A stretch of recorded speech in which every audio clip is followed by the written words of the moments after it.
नमस्कार दोस्तों।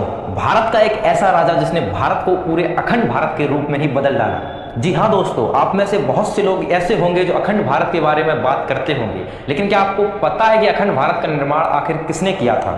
तो आइए इस वीडियो के माध्यम से समझते हैं आखिर अखंड भारत का निर्माण कैसे हुआ और अखंड भारत का निर्माण किस राजा ने किया। आज की इस वीडियो में बात करने वाले एक ऐसे राजा के बारे में जिसने भारत पर ही नहीं बल्कि अखंड भारत पर भी राज किया। ऐसा आज तक कोई राजा नहीं हुआ इस राजा के अलावा जिसने पूरे भारत पर राज किया।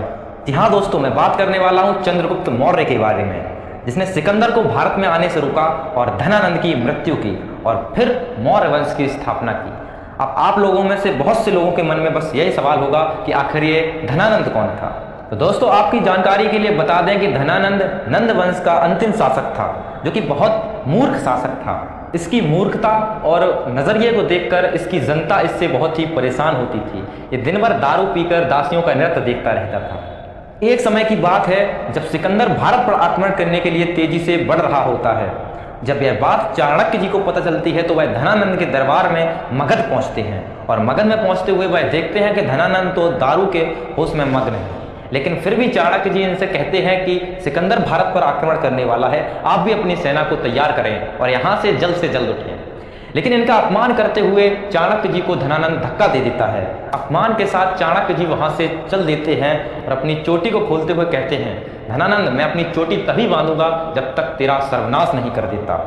ऐसा कहते हुए चाणक्य जी वहां से चल देते हैं और सिकंदर को भारत में आने से रोकने के लिए कुछ रणनीति बनाते हैं और उनकी सेना में यह अफवाह फैला देते हैं कि जो भी भारत की धरती पर, भारत की पवित्र धरती पर आक्रमण करने की सोचेगा और व्यास नदी को पार करेगा, उसकी मृत्यु हो जाएगी, क्योंकि यह देवताओं की धरती है, इस पर कोई भी आक्रमण नहीं कर सकता है। ऐसी अफवाहों को सुनकर सैनिक बहुत ही घबरा गए थे और इसी का फायदा उठाते हुए चाणक्य और चंद्रगुप्त ने इनके खाने में जहर मिला दिया था। ये ऐसा जहर था जिससे मृत्यु लोगों की एक दो दिन में हो रही थी और धीमे धीमे इनकी मृत्यु हो रही थी। अब सैनिकों को यह पक्का यकीन हो गया था कि वास्तव में यह देवताओं की भूमि है और हम अगर इस नदी को पार करेंगे तो हमारी मृत्यु हो जाएगी। वह सिकंदर से कहते हैं, मैं इस नदी को पार नहीं करेंगे, हम लोग इस नदी को पार नहीं करेंगे। बेबस होकर सिकंदर भारत से लौट जाता है। फिर आती है धनानंद की बारी। अब चाणक्य जी कहते हैं, अब धनानंद की बारी है, अब मृत्यु धनानंद की होगी।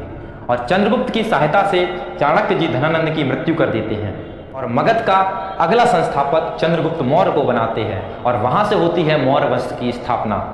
तो दोस्तों, आज की ये वीडियो यहीं तक है, क्योंकि आज की इस वीडियो में आप लोगों को बताने वाला था कि अखंड भारत का निर्माण आखिर कैसे हुआ और किसने किया।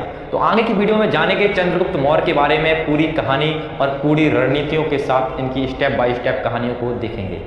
उससे पहले अगर आप लोग हमारे चैनल पर नए हैं तो चैनल को सब्सक्राइब करें एंड वीडियो को लाइक करके अपने सारे दोस्तों को शेयर कर दें। तो जय हिंद, जय भारत। मिलते हैं फिर से नेक्स्ट वीडियो में।